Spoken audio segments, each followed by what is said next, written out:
វិធីសាស្ត្រល្អៗទាំង20ដែលម្ដាយបណ្ដុះអត្តចរិតរបស់កូនឲ្យកាន់តែល្អទី1បើសិនជាកូនខ្លាចគេត្រូវឲ្យកត់ញញច្រៀងហើយច្រៀងឲ្យលឺៗ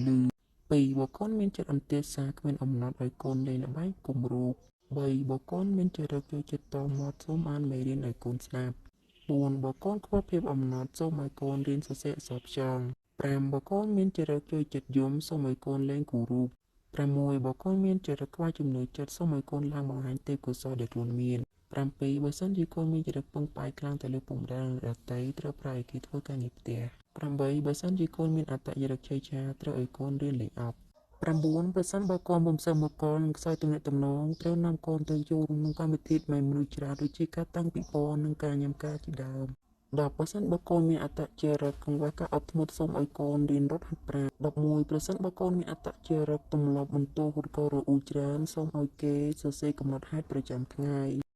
12ប្រសិនបើកូនមានអត្តចរិតមិនចេះថែរបស់លេងសូមនាំកូនចូលរួមក្នុងកម្មវិធីលក់របស់ប្រើប្រាស់មីទឹក13ប្រសិនបើកូនមានអត្តចរិតចូលចិត្តធ្វើអ្វីពន្យាពេលសូមឲ្យកូនរៀនរៀបចំគម្រោងផែនការ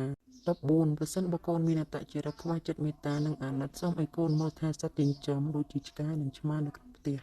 15ប្រសិនបើកូនមានអត្តចរិតកង្វះការផ្ដោតអារម្មណ៍សូមឲ្យគេលេងហ្គេមដើម្បីជាជំនួយក្នុងការផ្ដោតអារម្មណ៍ប៉ុន្តែមានការកំណត់16ប្រសិនបើកូនខ្លាចការលំបាកនឹងការនឿយហត់សូមឲ្យកូនលេងឡើងលើជញ្ជាំង17ប្រសិនបើកូនខ្វះទំនួលខុសត្រូវសូមឲ្យកូនដាំបន្លែនិងមើលថែស្រោចដំណាំឬក៏ផ្កាជារៀងរាល់ថ្ងៃ